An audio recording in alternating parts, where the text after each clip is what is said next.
మీరు వ్యక్తిగతంగా చాలా డిసిప్లిన్ మొదటి నుంచి అంటూ ఉంటారు. సినిమా ఇండస్ట్రీలో కంప్లీట్గా డిసిప్లిన్ తప్పడానికి చాలా అవకాశాలు ఉన్నాయి కూడా అనుకుంటారు.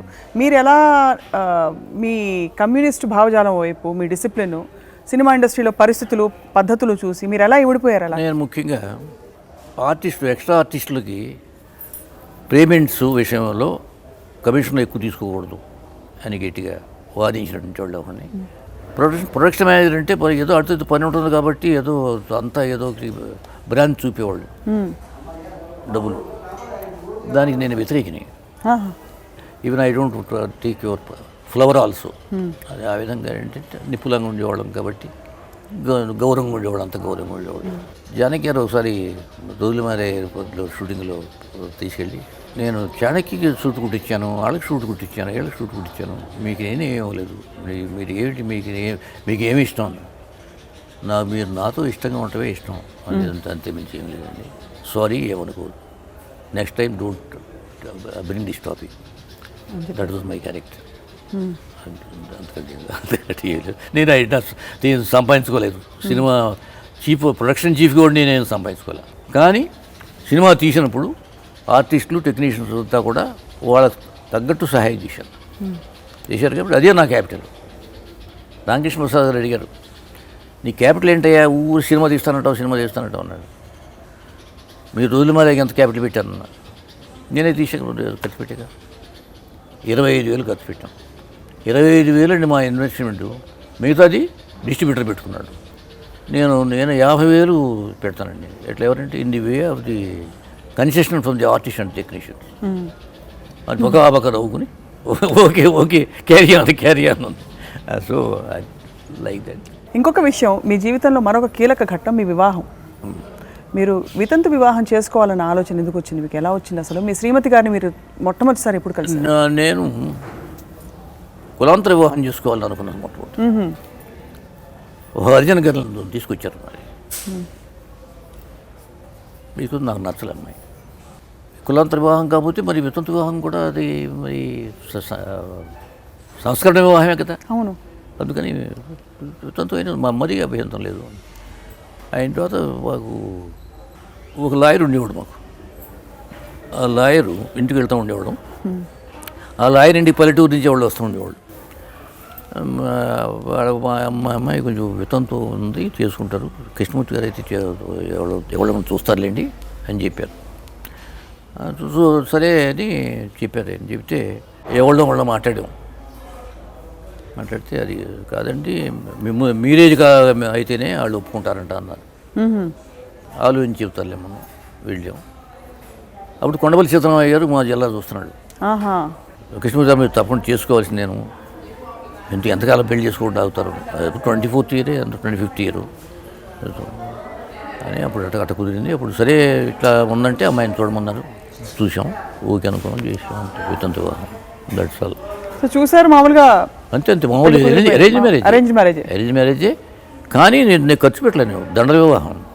బంగారు గాజులు సినిమా తెలుగు ప్రేక్షకులకి చాలా మనసులకు దగ్గరైన సినిమా. అది జీవితాన్ని మలుపు తిప్పినటువంటి పిక్చరు. నాకు బంగారు లక్షాది గారికి, జమీందారికి వి మధుసూదన్ డైరెక్టర్. దీనికేమో కథ తేల్టల. నాగేశ్వర్ కథ కాల్ షీట్స్ రెడీగా ఉన్నాయి, ఏం చేయాలి అని మీద ఆలోచిస్తుంటే ఇది కథ తేల్చడు, ఏం చేయాలి? తిరిగి కాళ్ళు నొప్పులు పెట్టి ఆఖరికి మేము ఒకే సంవత్సరం నుంచి వచ్చినటువంటి వాళ్ళం, ప్రజానాట్య మండలి నుంచి వచ్చినటువంటి వాళ్ళం, ప్రజానాట్య మండలి నుంచి మరి ఒకే కుటుంబంలాగా ఉండేవాళ్ళం. మరి నన్నే ఏడిపిస్తే మరి ఇంకేం చేయాలి కథ అనే ఉద్దేశంతో నాగేశ్వరు చెప్పేసి, నాగేశ్వరు నేను ఉద్దేశంతో పడలేను, కథ తేల్చలేదు, నేను చెప్పిన కథ ఒప్పుకోడు, ఆయన కథ చెప్పడు అంటే తొందరపడొద్దు కృష్ణమూర్తి గారు, సీనియర్ డైరెక్టర్ అన్నారు. అని అప్పుడు నేను అన్నా, నాగేశ్వరు మీకు పిక్చర్లు తీస్తున్నారు కదా, లక్ష్మీరాజ్యం తీస్తుంది ఏదో, అప్పుడు పిక్చర్ తీస్తుంది ఒకటి, సిఎస్ రావు గారు డైరెక్టర్గా ఉన్నాడు, అతను పెట్టుకుంటే మీకు అభ్యంతరం లేదా అన్నాడు. ఓకే, అభ్యంతరం లేదండి అన్న. ఆయన పెట్టడం, పిక్చర్ తీయడం, ఆయన చాలా లాయల్. సిఎస్ రావు గారు ఎంత లాయల్ టు ది ప్రొడ్యూసర్స్, ఎంత చక్కగా కోఆపరేట్ చేశాడు. ఆ పిక్చర్ అయిన తర్వాత చాలా సంతోషంగా. కాంతారావు గారు ఏమో సెకండ్ క్యారెక్టర్ ఇచ్చాడు దాంట్లో, అది హిట్ అయింది. ఇటు అయిన తర్వాత నా టర్నింగ్ పాయింట్ వచ్చింది. ఈ బంగారు గాజులు నాది ఏంటంటే శివాజీ గణేష్ను కథ కావాలని అడిగాడు. అతను కావాలంటే అతనికి అమ్మేశాం.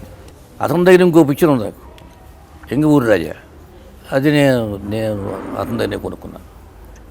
అది ధర్మరాజ్ సినిమా తీసి వచ్చింది. దాని నాగేశ్వరరావు ఇక్కడ షూటింగ్లో ఉన్నారు. నేను ఫ్లైట్ దిగి స్టూడియోకి వెళ్ళాను. వెళ్ళిన తర్వాత ఏంటి పిక్చర్ కొన్నారంట, తమాషాగా అడుగుతారు కదా, నాగేశ్వరరావు తెలుసు మీకు, పిక్చర్ కొన్నారంటే అలాగా, ఎవరు యాక్ట్ చేస్తున్నారు, టైం అయిపోయింది అందుకు మేము ఎవరికైనా ఇచ్చేస్తారో ఉద్దేశంతో చౌకగానే కొన్నది. అది కానీ చాలా మార్పులు చేసాం, complete diagonally change the character, tunes కానీ సాంగ్స్ కానీ. తమిళ్లో అంత బాగపోలే, తమిళ్లో ఒక 50 రోజులు పోయింది. తమిళ్ మాకు దీంట్లో తెలుగులో 12 సెంటర్లో 100 days అయిపోయింది. అక్కడి నుంచి అదైన తర్వాత లాభాలు కొంచెం తగ్గించడం కోసం శారదాను సోహన్ బాబుతో ఈ పిక్చర్ తీసాం. ఇది శిశుంద్రి చిట్టిబాబు తీసాం. మళ్ళీ నాగేశ్వరరావు కాల్ కావాలి, నాగేశ్వరరావు కాల్ షీట్లకి దత్తపుత్రుడు తీసాం. దత్తపుత్రుడిలో ఫస్ట్ డైరెక్టర్గా లీనిన్ బాబుని పెట్టాం. అక్కడి నుంచి దానికి చిన్న పిక్చర్లు దిగుదారుకుంటూ వచ్చాం. అంత మన వాళ్ళే అని, తర్వాత చిన్నాటికల్లని చిన్న పిక్చర్లకు వెళ్తూ ఉంటే లాభం లేదు అనుకుని నాకు వచ్చాం. ఇందులో భరద్వాజ్ ఆయన బ్యానర్ మొదలు పెట్టాడు. భరద్వాజ్ గారిని బాగా ఎంకరేజ్ చేశారా మొదటి నుంచి మీరు? నేను ఆయన సమానం నేను ఎంకరేజ్ చేయలేదు, డిస్కరేజ్ చేయలేదు. ఆయన ఇష్టం, ఆయన పిక్చర్లు తీసుకున్నారండి. ఆయన వేరే బ్యానర్ అని పేరు పేర్కొన్నాడు, తెలుగు చిత్ర. Likely he's got the help of చిరంజీవితో తీశాడు. అవును, మొగుడు కావాలి, దాని ముందేమో కోతల రాయుడు, అవి రెండు కూడా బాగానే పోయి. చిరంజీవి అంటే మరి టాపే కదా, ఇంకా ఎక్కువ ఎంకరేజ్మెంట్ ఆయన ఇచ్చాడు.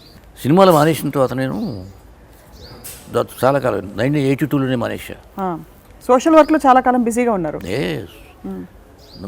నాది మెయిన్ సోషల్ వర్క్ ఏంటంటే తెలుగు భాషా సమితి గౌరవాధ్యక్షుడిని. తర్వాత సంక్షేమ సమితులని కొత్తగా నేను డిస్కవర్ చేశాను. సంక్షేమ సమితుల్లో మున్సిపల్ కార్పొరేషన్లో ఉన్నటువంటి కాలనీస్లో అన్నింటిలో కూడా రోడ్లు, నీళ్ళ సౌకర్యం, రోడ్ల సౌకర్యం, కరెంట్ సౌకర్యం, దీనికోసం వీటి కోసం సంక్షేమ సమితి అని ఒకటి పెట్టి నాగార్జున నగరం ఉండేవాడు మేము. నాగార్జునలో సంక్షేమ సమితి పెడితే అది పెద్ద పాపులర్ అయిపోయి అది మున్సిపల్ కార్పొరేషన్ డిక్టేట్ చేసే పొజిషన్కి వచ్చింది. దెన్ అక్కడి నుంచి అంతా ఫార్మ్ చేశారు. అట్లా 23 అసోసియేషన్స్ ఫామ్ చేశాం. 23 కూడా నేను I was the chairman of the federation of the సంక్షేమ సంస్థలు. పరిస్థితులు మిమ్మల్ని సినిమా ఇండస్ట్రీకి తీసుకొచ్చాయి. మీకు వ్యాపార దృక్పథం ఉన్నట్టు కనిపించలేదు అసలు, మీరు చెప్తున్న మాటలు, మీ నేపథ్యం చూస్తే. మరి ఏ అంశం మిమ్మల్ని ముందుకు నడిపించింది అంటారు? అది అంటే ఏదో ఒక పాపులారిటీ కోసమో దేనికోసమో అట్లనే కాదు, సాధించాలి, ఒక కార్యాలు సాధించాలి. కళల మీద నాకు ఇష్టం ఉంది, సంగీతం అంటే ఇష్టం, కథలంటే ఇష్టం, ఇంత ఉంది. మరి యాక్టింగ్ అంటే ఇష్టం, చిన్నప్పటి నుంచి ఉంది, అంతా ఉన్నాయి. అది దాన్ని సంతృప్తిపరచడానికి, తర్వాత సంఘానికి ఏమైనా చేయడానికి వీలైతే చేద్దామని చేసి సంఘానికి పనికి వచ్చే పెద్ద కథ ఏం చేయడం మంచి చేయలేకపోయారు. డాక్టర్ బాబు ఒకటి తప్ప. డాక్టర్ బాబు ప్రతి డాక్టరు తను ఎక్కడి నుంచి వచ్చాడో ఆ గ్రామానికి సేవ చేయాలి అనే మెసేజ్ ఇచ్చినట్టు. ఫెయిలియర్స్ వచ్చినప్పుడు ఏం చేసేవారు మీరు? ఏం చేయలేదు. అంటే మీరు కమ్యూనిస్ట్ భావజాలం కాబట్టి దేవుడు ఇవన్నీ ఉండవు, మాకేం లేవు కాబట్టి మరి దేన్ని నమ్ముకుని మీరు మీ లోపల బలం లేదు. అప్పుడు మన భార్య మేము కలిసి బట్టల షాప్ పెట్టాం. చీరలు అమ్మన్నాం, నేనేమో తీసుకొచ్చాడు, చీరలు పెట్టామని ఆయన అమ్మేది. ఆ విధంగా చీరలు కూడా వ్యాపారం కూడా చేసాం. మళ్ళీ రికవర్ అయ్యాం. Okay, finish. సో కష్టం వచ్చినప్పుడు మీరు మీ శ్రీమతి గారు పంచుకునేవారు కష్టాన్ని? అంతే కదా. మరి ఈ రోజున హిందూ సంప్రదాయమే కాదు, అసలు వివాహ దాన్ని ఏమంటారు ప్రక్రియలో ప్రపంచంలోనే భారతదేశాన్ని గొప్పదే ఏకపత్ని వ్రతం. ఈవెన్ కమ్యూనిస్ట్ పార్టీ కూడా ఏకపత్ని వ్రతాన్ని నమ్ముతుంది. ఎంగిల్స్ అని కమ్యూనిస్ట్ పార్టీ నాయకుడు ఆయన చెప్పాడు, monogamy highest form of matrimonial life అని కమ్యూనిస్ట్ నాయకుడే అన్నాడు. ఇది ప్రపంచంలో అంతా ఉన్న, కానీ యూరోపియన్ కంట్రీస్లో ఎక్కడ రోజుకో డైవర్సు. ఇప్పుడు మనకి కూడా అన్ని డైవర్స్లు వచ్చేసినాయి. మా వివాహ షష్టి పూర్తి 60 సంవత్సరాలు అయ్యి దాదాపు 7 సంవత్సరాలు అయింది. ఎప్పుడు దెబ్బలాడుకోలేదా మీరు? దెబ్బలాడుకుంటుంటాం. దెబ్బలాడకపోతే ఎట్లా? సార్ మీ సినిమా పాటలు కొన్ని గుర్తు చేస్తాను, మీరు కూడా గుర్తు చేయండి కొన్ని మంచి మంచి పాటలు. చెప్పండి. మీకు నచ్చిన పాటలు ఏవి? మీ సినిమాల్లో మీరు వర్క్ చేసిన సినిమాలన్నింటిలో తక్కువని గుర్తొచ్చే పాట? నాకు అన్నయ్య సన్నిధి, ఓ నాన్న, ఓ నాన్న. ఓ నాన్న. నాకు స్క్రిప్ట్ దగ్గర నేను కూర్చోవాలి, పాట రాసే దగ్గర నేను కూర్చోవాలి, ట్యూన్ తయారు చేసేవాడు నేను కూర్చోవాలి, లేకపోతే నేను సాటిస్ఫై అవ్వడం కాదు. ఇది నా పచ్చి సన్నడికి గడిచింది. చివరి పిక్చర్కి వచ్చేటప్పటికి ఇద్దరు కొడుకులు వచ్చేటప్పటికి దానికి చక్రవర్తిని పెట్టావు డైరెక్టర్గా. వేడు సుందరరామూర్తి గారేమో పాట రాయడానికి పిలిచావు. ఫస్ట్ నేను ఇప్పుడు పిల్లలు వచ్చిన తర్వాత ఇది మా అందరికీ నాగిరెడ్డి గారు ఒక హాల్ ఇచ్చి దాంట్లో మీరు రిహార్సల్ చేసుకోండి అని ఒక గది ఇచ్చాడు వాహిని స్టూడియోలో. ఇస్తే వాళ్ళంతా ప్రొడ్యూసర్లు వెళ్ళి చెట్టు కింద కూర్చునే వాళ్ళు అంతాను ఒక్కొక్కళ్ళని పిలిచేవాళ్ళు. వీళ్ళు ఎవరు వేడు సుందరరామూర్తి గారును మా చక్రవర్తి గారును. వాళ్ళకి అన్ని పిక్చర్లు ఉండేవి. మరి పిలుస్తూ ఉంటే వాళ్ళతో వెళ్తూ ఉండేవాళ్ళు. ఒక పాట అయిపోయిన తర్వాత వస్తూ ఉండేవాడు. నా టర్న్ వచ్చింది. నా టర్న్ వచ్చి నేను వెళ్ళి కూర్చున్నా. ఏంటంటే కృష్ణ మీరు మీరు ఉండకల్లా రికార్డింగ్ రావచ్చు మీరు. చక్రవర్తి రికార్డింగ్ రావచ్చు అండి మీరు నేను ఆయన చేసుకుంటాను. అంతే నా జీవితం అంతే. దట్స్ ఆల్ అనుకున్నాను. ఇక నో సినిమా. అవునా? నమస్కారం. నా మాట లేనప్పుడు, ప్రొడ్యూసర్ మాటకి వాల్యూ లేనప్పుడు, కథ తయారు చేసేటప్పుడు, సంగీతం తయారు చేసేటప్పుడు, ట్యూన్స్ తయారు చేసేటప్పుడు ప్రొడ్యూసర్ లేని అధికారం ఏంటి? ఎందుకు ప్రొడ్యూసర్ ఇంకా నేను నమస్కారం. రవీంద్ర భారతి లేదు నాకు చూసింది. ఎస్ మళ్ళీ తీలే పిక్చర్ 1982 ఇద్దరు కొడుకులు దాని ఫినిష్. ఇప్పుడు ప్రస్తుతం సార్ మీరు ఓల్డ్ ఏజ్ హోమ్లో ఎందుకుంటున్నారు అడగచ్చా? ముసలాడు అయ్యాం, ఎన్నో కెరియర్ని ఆపేసేసాం, ఇంకే పని చేసే పని లేదు. ఇక మా మనవాళ్ళంతా కూడానేమో మరి వాళ్ళ ఆలోచనలు వేరు, మా ఆలోచనలు వేరు. మరి మీ పాతాళ్ళు ఆలోచనలు అంటారు. సో ఉంటే మేము రెగ్యులర్ క్లాష్ అంటే నవ్వుతోనే క్లాష్ కావచ్చు, కోపంతో క్లాష్ రావచ్చు, నవ్వుతో కోపం రావచ్చు, కోపంతో నవ్వు రావచ్చు. సో అందువల్ల ఏంటంటే we don't want to hurt anybody. ఎవరి భావాలు వాళ్ళకు ఉన్నాయండి, వాళ్ళ భావాలు వాళ్ళతో వాళ్ళు పెరగలేండి. మా భావాలు మేము రిటైన్ చేసుకుంటూ ఉంటాం, మా జ్ఞాపకాలను చూసుకుంటూ ఉంటాం. అందుకని హాయిగా ఎవరికి వాళ్ళు ప్రశాంతంగా ఉన్నాం. ఇక్కడ ఉంటే చుట్టాలాగా వచ్చేప్పుడు చూసి వెళ్తా ఉంటే ఉండే ప్రేమ 24 గంటలకు ఒకళ్ళు కూడా విమర్శించుకుంటుంటే రాదు. And I'm the founder member of this. You are the founder member of course. So ఒక సంఘ సంస్కర్తగా, సినిమా ఇండస్ట్రీలో ఒక దిగ్గజంగా మీకు అనేక దారులు బాటలు ఏర్పడ్డాయి. కానీ what would you like to be known as? Cinema ఇండస్ట్రీకి ఒక కొత్త వన్నెన దీన్ని ఒక వ్యక్తిగా గుర్తు చేసుకోవాలా ప్రజలు? ఏ విధంగా గుర్తు చేసుకుంటే మీకు తృప్తి? సినిమా లెజెండ్ అన్నాడు, సినిమా లెజెండ్ అవార్డు ఇచ్చారు కాబట్టి యువర్ సినిమా లెజెండ్. అండ్ మీకు నమస్కారం సార్. మీకు అప్పటి విషయాలు ఇంకా గుర్తున్నాయంటే మీకు 91 సంవత్సరాలు అంటే నమ్మడం చాలా కష్టం. ఆ సీక్రెట్ ఏమిటో కూడా మాకు ప్రేక్షకులకు చెప్పేస్తే ముగించే ముందు సార్. నాకు సెల్ఫిష్నెస్ లేదు, నాకు దురాశ లేదు. దురాశ దుఃఖం చేయడు కదా. ఏదో డబ్బు సంపాదించుకుందాం, దాని చుట్టూ కాపలా వద్దాం అనేది లేదు. My Bharadwaj just like me is also a social worker. I'm happy. Okay, you do something to the society, you done something to the cinema employees. అట్లా మేము సినిమా ఎంప్లాయీస్ చేసాం.